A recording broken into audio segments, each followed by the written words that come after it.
Perfect. I think I might get started. So, Morena, good morning, everyone. Thank you for taking the time to join us today for our live Q&A webinar for end of financial year tips for HR and payroll in New Zealand.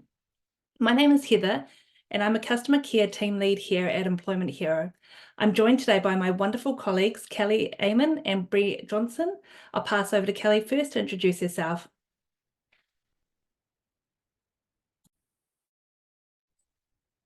Hey everyone, I'm Kelly. I am a payroll support consultant here at Employment Hero.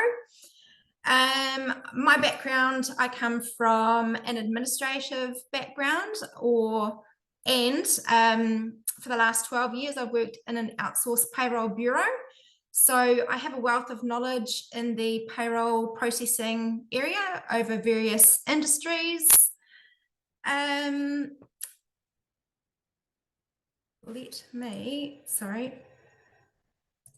Just lost my train of thought here. Now I'd like to introduce to you Bree. Over to you, Hi Bree. everyone, I'm Bree. I'm a customer support specialist in our onboarding space. I have worked in payroll for probably about 5 years now, specifically in the Holiday Act space in MYOB. And then I came here probably it would be about 7 months ago now. And yeah, that's pretty much me. Nice, short and sweet and simple. Perfect. Before we kick off, a little bit of housekeeping. We have allocated time at the end of this webinar for questions. Please keep your questions in the box down below the bottom of your Zoom screens, and we'll get to as many as we can after the presentation. For those that we don't get to, we'll endeavour to answer them after the webinar. I'd also like to note that today's session is being recorded, and the recording and slides will be made available after the webinar has concluded. So a quick disclaimer, so the views expressed here are general information only and are provided in good faith. So we recommend you seek expert advice if you feel the need. And today we're covering how New Zealand employers can prepare for end of year, tasks to finalise payroll, what forms need to be filed, key inland revenue submission dates, review of workplace culture and goals, HR policy checks, workforce planning, and budgets. Now I'll hand over to Bree to take you through the payroll tips. Perfect. So the first thing we're going to talk about are some tips for managing your payroll at the end of financial year. So firstly, understanding your deadlines is super important. Ensure your employee data is all up to date. Complete your payroll obligations for the financial year, and then finally reviewing your ESCT rates. We will talk more about the deadlines, finalising payroll and ESCT rates in a moment, but first let's ensure your employee data is up to date. Part of your end of financial year filing will include employee records. So make sure that all the information you have on file about your team is correct. This might require some checking in individually with your employees. So it is super crucial to factor in some time for them to respond and check and kind of come back to you with answers themselves. So check that the provided employee details are up to date, in particular things like their email addresses, postal addresses, tax codes, and this can be done by running an employee details report in the payroll platform. And then you sort of want to filter in the relevant sections, ensure you have a copy of all employee information for the full tax year. This is including KiwiSaver. Check you've documented all pay deductions as well as KiwiSaver deductions and contributions. Ensure you have employee agreements for all employees that accurately reflect their current employment, and confirm that any employees on temporary visas are correctly marked. And then you would like to, moving on to processing your final pay run for the financial year 2023 to 2024. So before the 31st of March 2024, make sure your final pay run is complete and accurate so that you're free to take stock of the last year without anything outstanding. Approve all submitted expense claims and ensure these are processed, sorry guys, Complete a final check to ensure that payslips, tax codes, and pay data are correct. Reconcile your pay data, and with that, what's been submitted to the IRD, and make any necessary adjustments at this time. Submit all pay runs, payday filing, employment information or EI files to the IRD. Review any upcoming changes to payroll and KiwiSaver. And now I'll pass on to Kelly.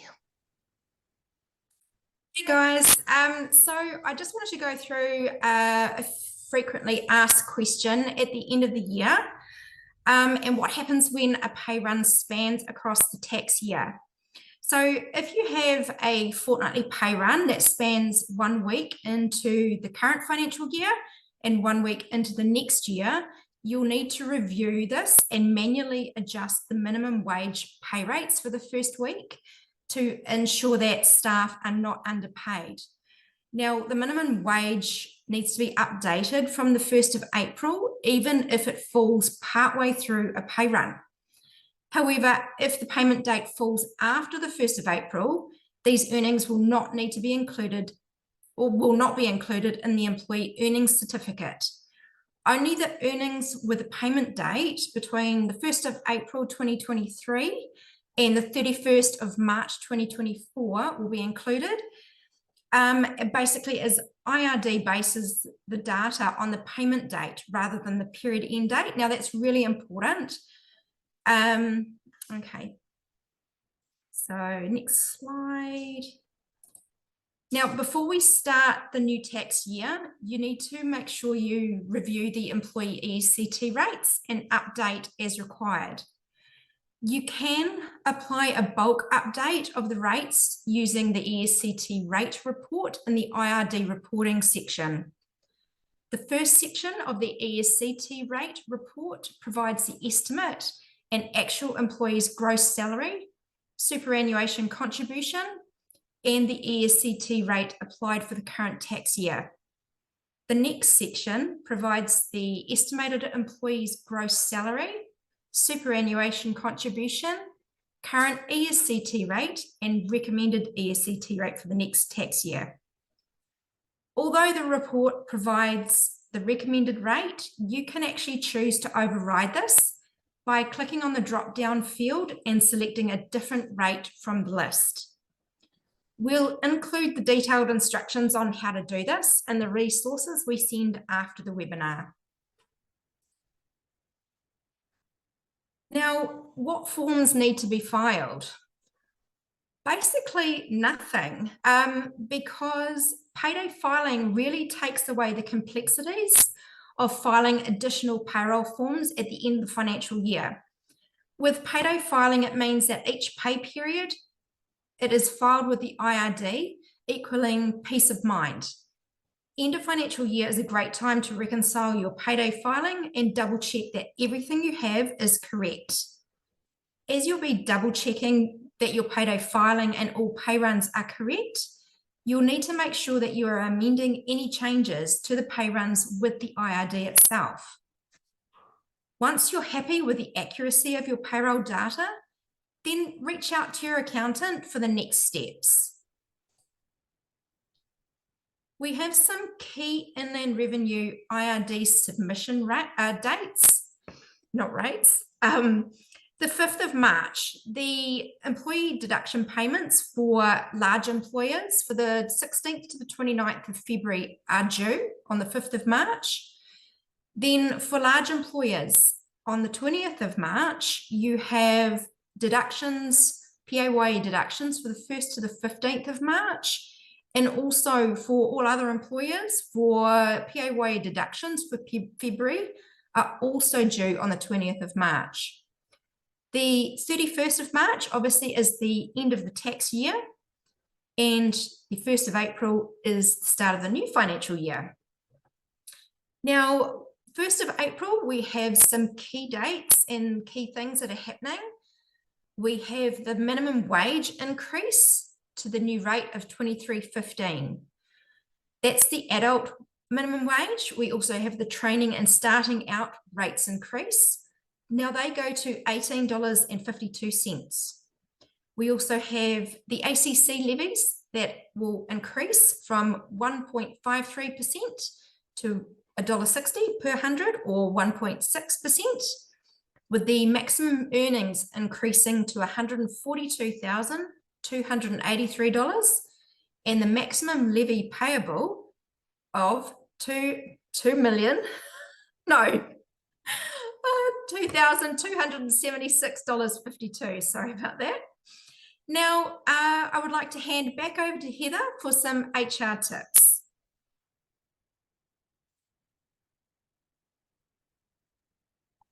Perfect. So first and foremost, it is important to note that end of year process is largely handled within your payroll software.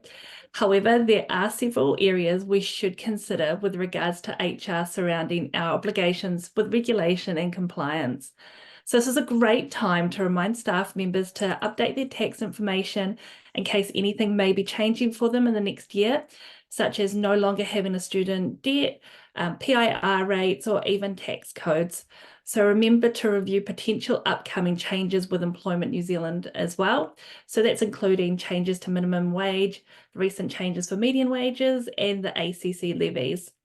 It's a great time to hit reset. It's a great time of year to hit reset and ensure your systems are the most up to date with all requirements. So some end of financial year is a great time to reflect and revisit your workplace culture and goals, as well as review your HRIS system to see what extra features you could be utilizing. So it's a great time to have a look at your company values, as well as analyzing your employee engagement, happiness, and turnover. And easily using our engagement module can also help. Here you can create and manage values, launch happiness surveys, or create custom surveys as you see fit.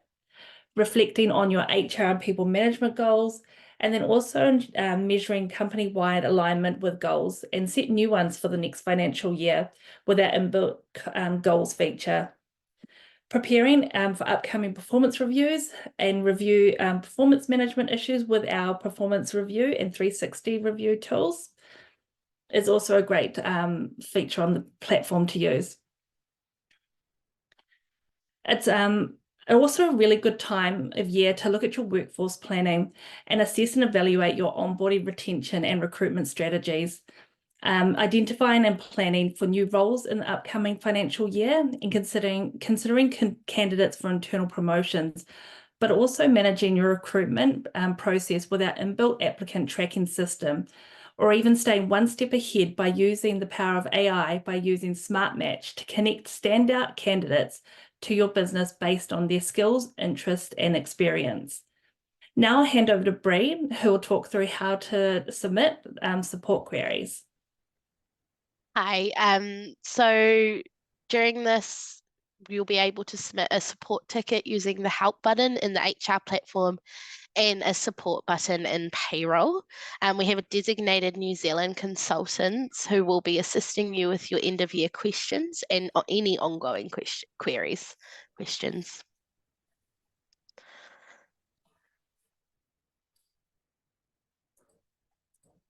Okay, so now it's time for us to answer some of your questions.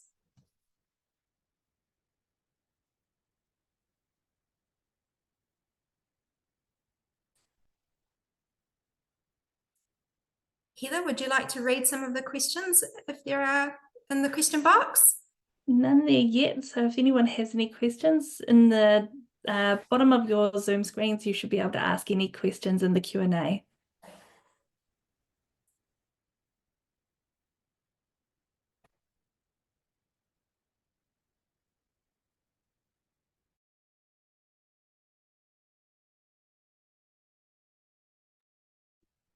Questions just come in. So do you automatically update the IRD rates?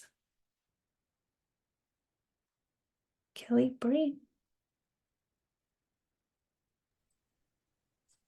So would this be in regards to the minimum wage? That would be a manual process for you to update the employees yourself. You would need to go through each of the employees' pay rates I believe, and update that. I do not believe that there's a tool to do that as such. Is that right, Bree?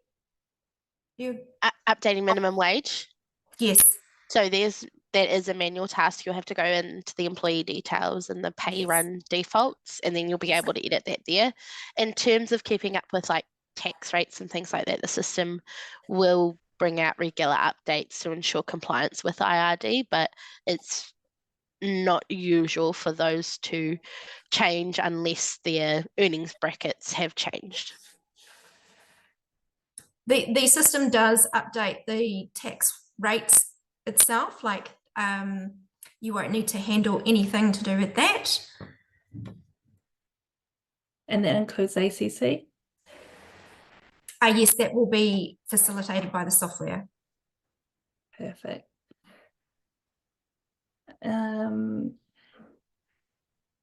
So if permanent staff are on a common anniversary for annual leave, 1st of April, do we need to do anything at the 1st of April? I'm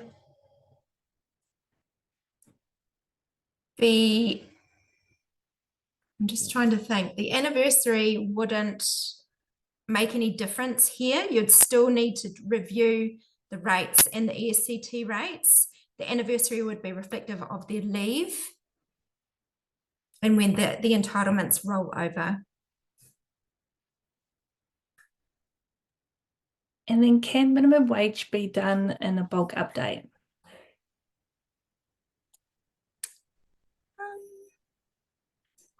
Yes, it can. There is a bulk update tool that can be used. And I guess also on the HR side, if you are doing a bulk update and you're using HR, you would need to do it via CSV upload. For ACC changes, does this happen within the system or do we need to update anything? That happens within the system. There is nothing that you need to do.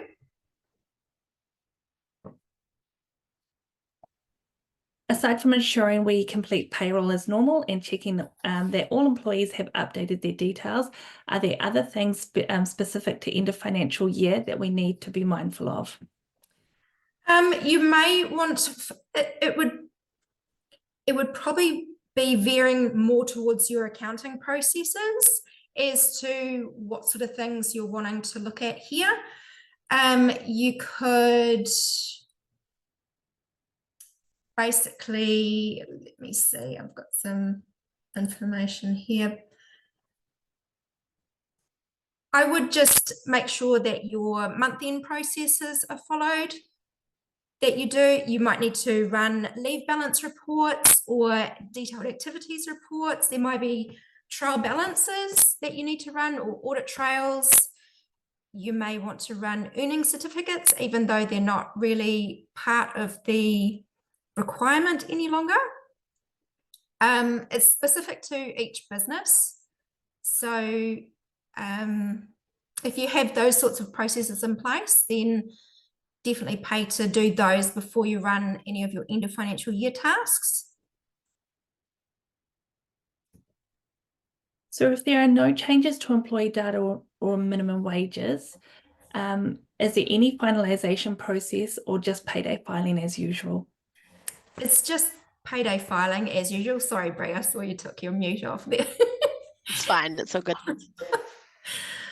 Yeah, so it's just business as usual. It's very simplified in New Zealand for the IRD filing, payday filing, end of year. So there's not a finalisation event or something that you would need to do. Very simple. Are there any specific reports you'd recommend to run for end of year processing? Probably going back over and looking at the detailed activity report would probably be one that I would run. I would review perhaps your gross to net report to ensure that it balances to what you've filed with the IRD. Those are probably the ones that I would look at to start, and then go from there. If you have any anomalies, then you've obviously got to find out where that is, but and that's another process in itself, I suppose, working with your accountant.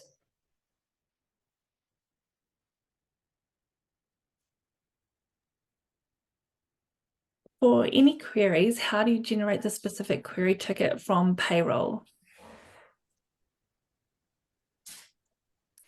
So there's a purple support button that takes you to a chat bot down the bottom. And so from there, it generates a ticket and it comes through to us here in support. So then we can, it's then sent through to specialised New Zealand team. So we can handle your queries from there.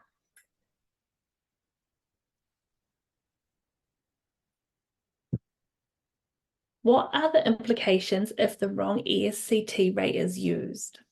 So for this one, it will reflect an incorrect or a wrong deduction for KiwiSaver. So therefore, in the end, could mean that too much or too little is taken for KiwiSaver. So obviously not ideal.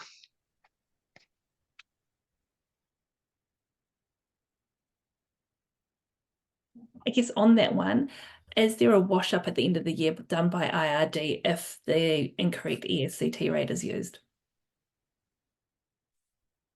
I do not believe so.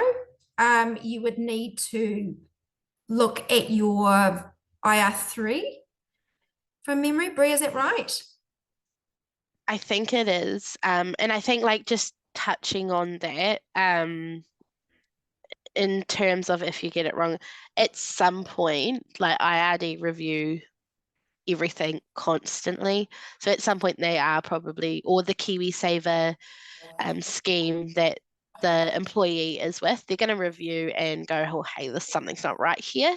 And yeah, it's just going to probably cause more headache than it's worth. So it's always best to check it as part of this process.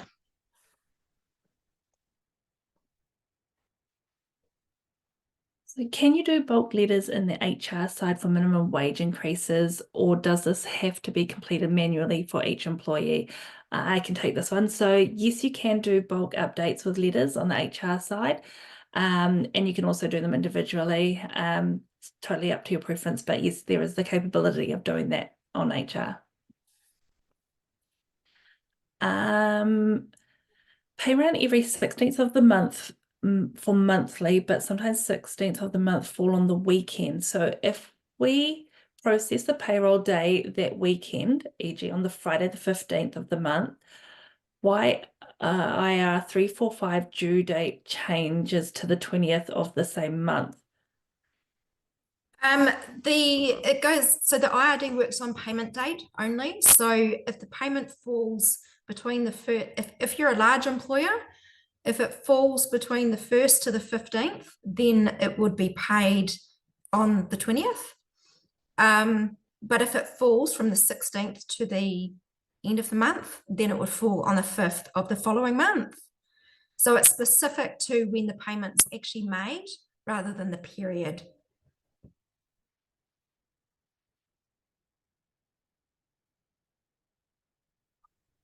And will you have a summary of ACC tax rates effective 1st of April that you can share? Are they in the handout at the end? We do have a handout coming out at the end with some extra information, and I can check if there is are those rates on there. Otherwise, I believe they are also in our KBAs. Yeah, they're also on the IRD website.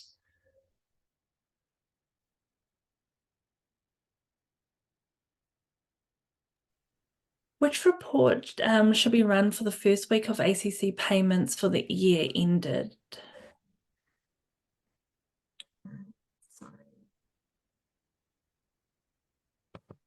I don't understand that question. Which report would I run for the first week of ACC payments for the year that's just ended? Are there reports?